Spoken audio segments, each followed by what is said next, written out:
दोस्तों, एक बार फिर से स्वागत है आपका मेहता सर की क्लास में।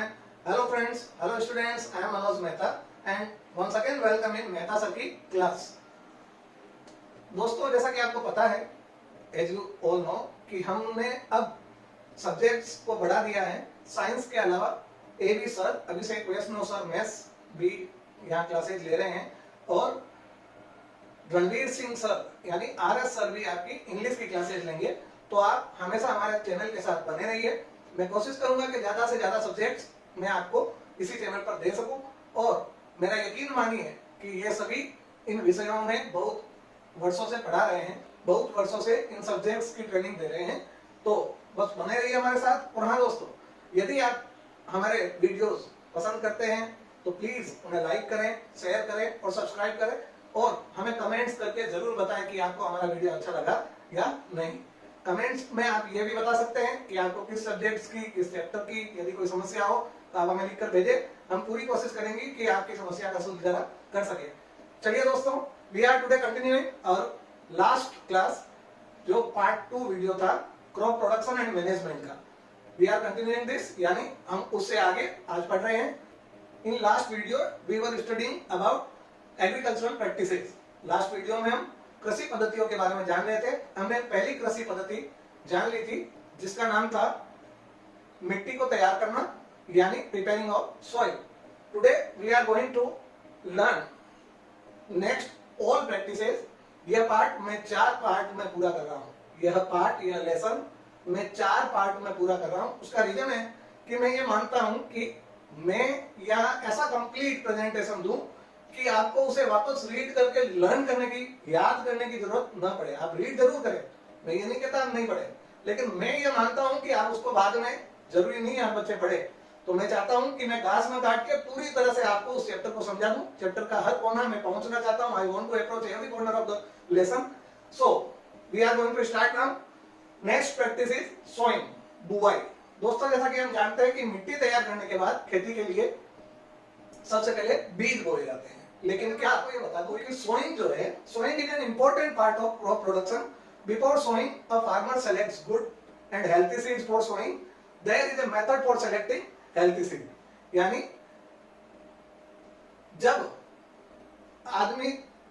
जब किसान मिट्टी तैयार कर लेता है तो उसके बाद बुआई का काम शुरू होता है। और बुआई एक बहुत इंपॉर्टेंट चरण है, बहुत इंपॉर्टेंट महत्वपूर्ण चरण है। तो इस चरण में सबसे पहले किसान क्या करता है, अच्छे हेल्दी सीड्स को सेलेक्ट करता है। हेल्दी सीड को सेलेक्ट करने का मेथड क्या है, मैं आपको ये प्रयोग घर पे भी करके बता सकता हूं। लेकिन क्या कोई भी बीज बो दिया जाता है? नहीं। उसके लिए क्या किया जाता है, first of all selection of clean, good and healthy seeds. यानी सबसे पहले क्या किया जाता है, अच्छी किस्म, साफ और स्वस्थ बीजों का चुनाव किया जाता है।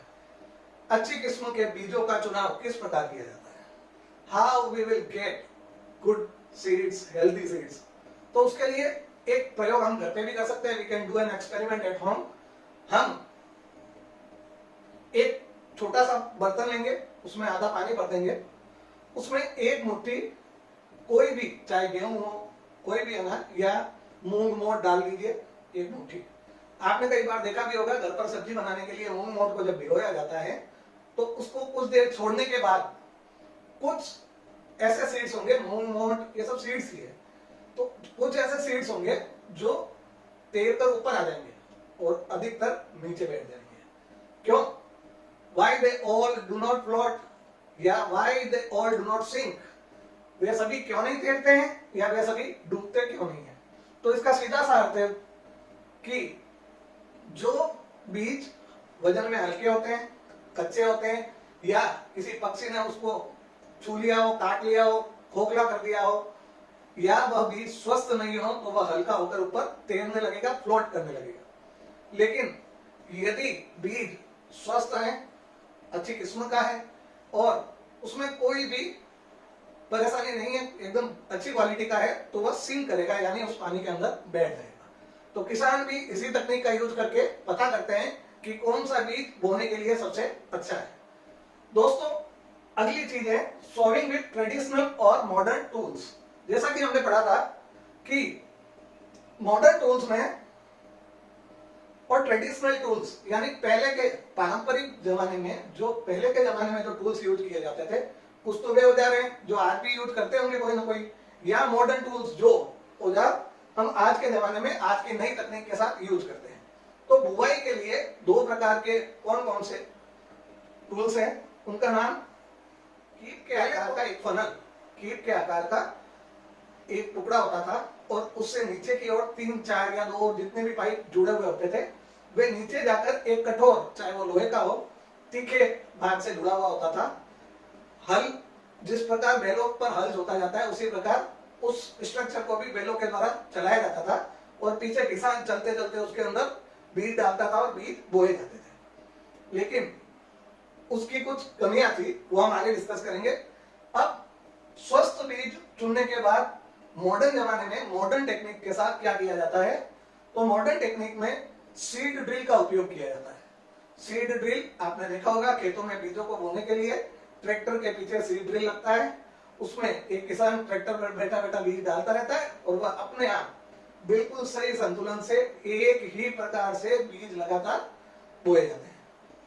अब जब हमने जान लिया है कि पारंपरिक या आधुनिक साधनों से बीजों को बोया जाता है, लेकिन बीज बोते वक्त क्या ध्यान रखना चाहिए, सबसे बड़ी पहली चीज है appropriate distance between seed is very important because it is necessary for avoiding overcrowding। यानी जब बीजों को बोया जाता है तो बीजों को बोते वक्त यह ध्यान रखना जरूरी है कि वो बीज दूर दूर हो, क्योंकि यदि लगातार नजदीक नजदीक बीज डाले गए तो जब पौधा उगेगा तो वो क्राउडेड फील करेगा, यानी एक जगह पर ज्यादा पौधे इकट्ठे हो जाएंगे। तो सीधी सी बात है, जब ज्यादा पौधे इकट्ठे हो जाएंगे तो न्यूट्रिशन लेने में तकलीफ होगी और उनको पानी भी पर्याप्त मात्रा में नहीं मिल पाएगा। तो सबसे पहली चीज जो ध्यान रखने की है कि उनमें पर्याप्त डिस्टेंस, दूरी होनी चाहिए बीजों में। अब उसके अलावा जब पारंपरिक साधनों से, ट्रेडिशनल मेथड से बीजों को बोया जाता था, तब क्या होता था कि बीज जो है, कुछ बीज तो बहुत अंदर तक चले जाते थे, कुछ बीज जो है वो थोड़े ऊपर रह जाते थे, उनमें ज्यादा दूरी नहीं रह पाती थी। इसलिए सीड ड्रिल का उपयोग होने लगा ट्रैक्टर से, ट्रैक्टर के पीछे सीड ड्रिल लगा के उससे बुआई होना शुरू हो गया। अगली प्रैक्टिस है हमारी third, adding manure and fertilizers, खाद या उर्वरक देना। अब खाद और उर्वरक में क्या अंतर है, यह प्रश्न बनता है, यह पिछली परीक्षाओं में आ चुका है बोर्ड एग्जाम्स में। तो सबसे पहले तो हमें यह समझना पड़ेगा कि खाद किसे कहते हैं और उर्वरक किसे कहते हैं। खाद किसे कहते हैं और उर्वरक किसे कहते हैं, यानी what do you mean by fertiliser या what do you mean by manure, या दोनों। चलिए सबसे पहले हम फर्टिलाइजर के बारे में जानते हैं। Fertilizers are chemical and they are produced in factories, यानी उर्वरक रासायनिक पदार्थ होते हैं जिनका निर्माण फैक्ट्रियों में होता है। यहाँ भी हमने कई जगह, साइंस में कई जगह हमने ये पढ़ा है कि जो प्रकार होते हैं वो दो प्रकार होते हैं, नेचुरल और मैन मेड, या हिंदी में हम उसे कह सकते हैं प्राकृतिक या अप्राकृतिक। प्राकृतिक या मनुष्य द्वारा निर्मित, प्राकृतिक या कृत्रिम, एक ही बात है। तो यहाँ मेरा ये कहने का मतलब ये था कि फर्टिलाइजर्स जो हैं ये केमिकल्स होते हैं, रासायनिक चीजें होती है जिनको फैक्ट्रियों में बनाया जाता है। इनकी जरूरत हमें क्यों पड़ती है, जैसे मिट्टी की उपजाऊ क्षमता कम होती है तो मिट्टी का लैब टेस्ट किया जाता है, उससे पता लगाया जाता है कि इसमें कौन से पोषक तत्वों की कमी है और उन पोषक तत्वों को उस पर्टिकुलर, यानी किसी एक ही पोषक तत्व की कमी को पूरा करने के लिए केमिकल वाले इन फर्टिलाइजर्स का यूज करते हैं। और इनके उदाहरण, एग्जांपल्स कौन से हैं, urea, potash, super phosphate, nitrogen, etc। यानी उर्वरक, यानी यूरिया, पोटास, सुपर फॉस्फेट और नाइट्रोजन। अब अगली चीज आती है मैनर, MANURE, मैनर। मैनर यानी होता है खाद, लेकिन यह खाद जो होती है ये जैविक होती है, ये केमिकल युक्त नहीं होती है, यह बनाई नहीं जा सकती फैक्ट्रियों में। इसका निर्माण किस प्रकार होता है, जब किसान खाद बनाता है तो वह अपने खेत में एक बड़ा सा गड्ढा खोद देता है और उसमें जैविक अपशिष्ट पदार्थों को डालता है, जैसे काऊ और बफेलो डंग, जैसे काऊ और बफेलोज डंग यानी गाय या भैंस का गोबर हो, पेड़ों की, फसलों की टूटी हुई या टहनियां हो जो हमारे काम की नहीं है, उन सबको गड्ढे में दबा दिया जाता है। कुछ महीनों बाद जैविक प्रक्रिया से वह क्या बन जाती है, खाद। अब उसको खाद बनाया किसने, यह खाद माइक्रो ऑर्गेनिज्म यानी सूक्ष्म जीवों के द्वारा अपघटित की जाती है, उसे खाद में परिवर्तित किया जाता है। इस खाद के बहुत से फायदे हैं। फायदे और नुकसान के बारे में यदि हम सोचे तो इसमें यह अंतर है कि फर्टिलाइजर्स जो है आखिर में है तो केमिकल, यानी ये भूमि की उपजाऊ क्षमता को बढ़ाने में मदद तो करते हैं, लेकिन उसके साथ हमारी मिट्टी को यानी सॉइल को पोल्यूट करते हैं। सॉइल पोल्यूशन यानी वाटर पोल्यूशन को भी बढ़ाते हैं, भूगर्भित जो जल होता है उसको भी बढ़ाते हैं। उसके अलावा भूगर्भित जो जल होता है उसके भी प्रदूषण को बढ़ाते हैं, क्योंकि ये रासायनिक पदार्थ बारिश के समय में जल में घुलकर जमीन में प्रवेश कर जाते हैं, तो भूगर्भ में जो जल हमारे पास है वह क्या हो जाता है, दूषित हो जाता है। और इन फर्टिलाइजर्स के ज्यादा उपयोग से मिट्टी अनुपजाऊ भी बन सकती है, यानी ये मिट्टी को नुकसान भी पहुंचा सकते हैं यदि इनका उपयोग ज्यादा हो तो। उसके बाद आता है खाद का नंबर। खाद के बहुत से फायदे। जो जैविक खाद होती है, it is an natural, it is organic. Manner is an organic substance obtained from the decomposition of plant और एनिमल वेस्ट, यानी खाद एक जैविक पदार्थ है जो कि पौधों या जंतुओं के अपशिष्ट से प्राप्त होती है। अपशिष्ट यानी वे पदार्थ जो जंतु या पौधे छोड़ देते हैं, पीछे निकाल देते हैं अपने अंदर से, उनसे प्राप्त होती है। अब खाद से सबसे बड़ा फायदा यह है जैविक खाद का कि उससे मिट्टी में ह्यूमस बनता है। ह्यूमस मिट्टी की पानी सोखने की क्षमता को बढ़ा देता है। इसके बारे में हमने पहले भी बात की है पिछले पार्ट ऑफ वीडियो में। तो यह मिट्टी की पानी सोखने की क्षमता बढ़ाता है, कौन, ह्यूमस। और ह्यूमस सिर्फ जैविक खाद में होता है, केमिकल वाली खाद में नहीं होता है, केमिकल वाले उर्वरक में नहीं होता है। और अगली प्रैक्टिस है हमारी इरिगेशन यानी सिंचाई, जो एक महत्वपूर्ण स्टेप है, महत्वपूर्ण चरण है, सोर्स ऑफ इरिगेशन। अब सबसे पहले इरिगेशन यानी सिंचाई, पौधों को पानी देना। तो बीजों को उगने में सहायता करने के लिए सबसे पहले हमें क्या चाहिए, पानी। तो पानी देने के लिए हमारे पास सोर्स यानी स्रोत कौन कौन से हैं। स्रोत है हमारे पास वेल्स यानी कुएं, रिवर्स यानी नदियां, पॉन्ड्स यानी तालाब, ट्यूबवेल्स यानी नलकूप या जलकूप, कैनाल्स यानी नहरें, और भी कुछ स्रोत हैं जैसे बांध, डैम आदि। अब क्या हम इन स्रोतों का डायरेक्ट उपयोग कर सकते हैं, नहीं, उसके लिए किसी मेथड, किसी तरीके का यूज किया जाता है। तो irrigation methods are of two types, यानी सिंचाई के जो तरीके हैं, सिंचाई के जो मेथड्स हैं वो दो प्रकार के हैं, ट्रेडिशनल और मॉडर्न, यानी पारंपरिक और आधुनिक। पारंपरिक तरीके यानी वे तरीके जब इतनी टेक्नोलॉजी उन्नत नहीं हुई थी, जब टेक्नोलॉजी का इतना आविष्कार नहीं हुआ था, तब लोग खेती करते थे, तो पारंपरिक सिंचाई के साधनों का यूज करते थे। वे पारंपरिक सिंचाई के साधन कौन कौन से थे, चैन पंप, रहट, डेकली और मॉप। आपने अपनी किताब में चैप्टर में देखना, फोटो में दिखाया हुआ है, चैन से डिब्बों की तरह लगे हुए होते थे बर्तन, और चैन घूमती रहती थी, पानी कुएं में से निकलता और गिरता, कुएं में से निकलता और गिरता।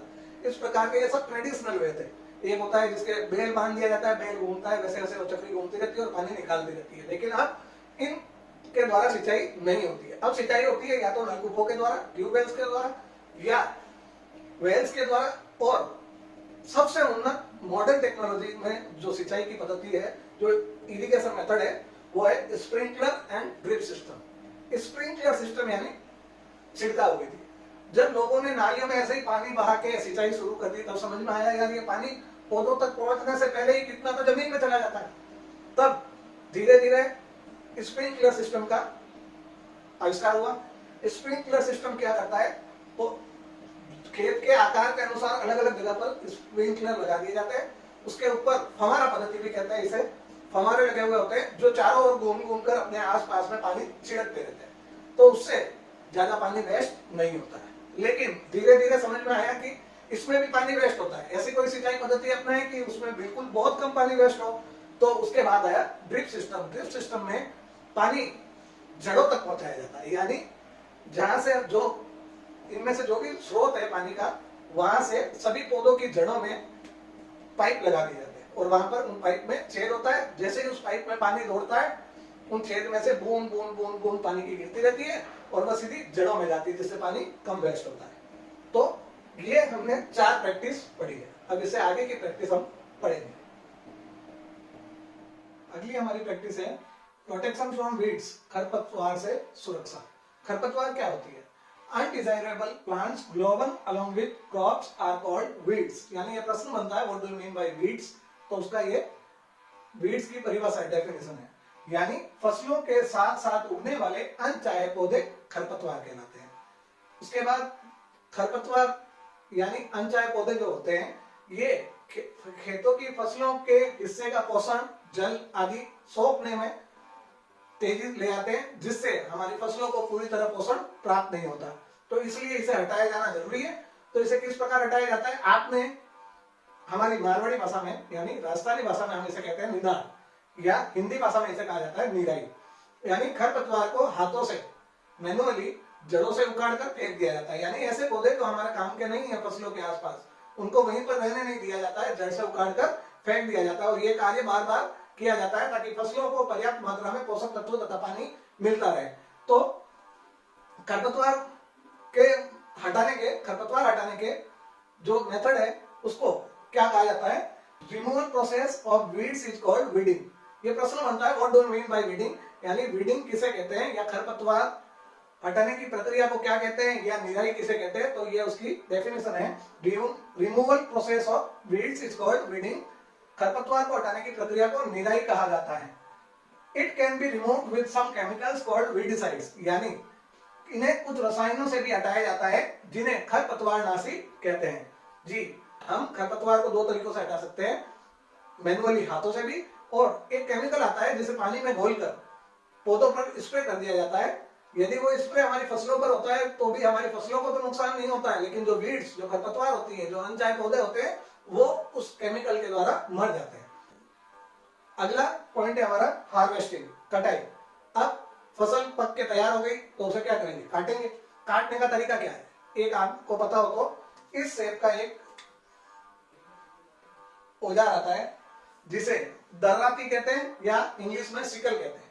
मैनुअली तो इससे काटा जाता है और उसके अलावा एक मशीन के द्वारा भी काटा जाता है, वह बाद में बात करते हैं। पहले cutting of crops after it is mature is called harvesting, यानी फसल पक जाने के बाद उसे काटना कटाई कहलाता है। अब कटाई के लिए कौन कौन से टूल्स यूज किए जाते हैं, सिकल यानी दराती और कंबाइन हार्वेस्टर, यानी कंबाइन हार्वेस्टर ही हिंदी में कहते हैं उसे। कंबाइन हार्वेस्टर एक मशीन होती है जो फसलों की कटाई में जल्दी से कटाई कर देती है। अब कटाई हो गई, कटाई के बाद आपको पता हो काफ, CHAFF यानी भूसा, और अनाज को अलग अलग करने के लिए हम क्या करते हैं, पहले के लोग तो उसको पंखे के सामने फटकते थे जिससे भूसा अलग हो जाता था, और ग्रेन्स यानी अनाज जो भारी होता था उसको नीचे गिर जाता था। इस प्रकार भूसा और अनाज अलग अलग हो जाते थे। लेकिन अब इस समय क्या होता है कि उसके लिए विनोइंग मशीन आती है। विनोइंग क्या होता है, फटकना। ये हम पहले की कक्षा में पढ़ चुके हैं, 7वीं कक्षा में पढ़ चुके हैं, पृथक्करण की विधियां यानी सेपरेशन प्रोसेस। तो अनाज को सेपरेट करने के लिए कंबाइन हार्वेस्टर से कटिंग करने के बाद या दराती से कटिंग करने के बाद उस फसल को क्या किया जाता है, फटका जाता है, जिससे उसमें से अनाज और भूसा अलग हो जाए। उसके बाद नेक्स्ट स्टेज आती है स्टोरेज या भंडारण। जैसे ही अनाज प्राप्त हुआ वह अनाज मॉइस्ट होगा यानी गीला होगा, नमी होगी, उसमें आर्द्रता होगी। यदि नमी युक्त अनाज को आप ऐसे ही बोरियों में भरकर रख देंगे तो सड़ जाएगा, खराब हो जाएगा। तो इसके लिए पहले उस अनाज को सुखाया जाता है धूप के द्वारा, और सुखाने के बाद उनको बोरियों में भरकर भंडारित किया जाता है।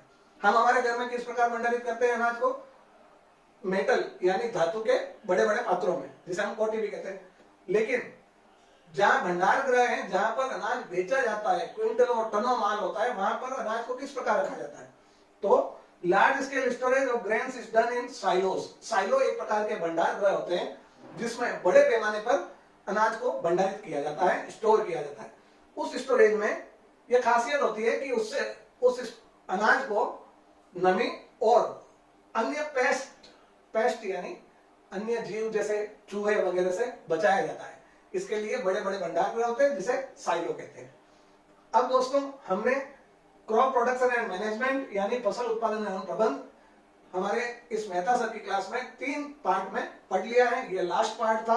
अब आप PDF फाइल डाउनलोड करके नेट से उसमें इनके प्रश्नों को अपने मन से सॉल्व करने की कोशिश करें, और अगले चैप्टर के साथ हाजिर होंगे फिर से। तब तक के लिए धन्यवाद। Do like, share and subscribe our channel. Thank you.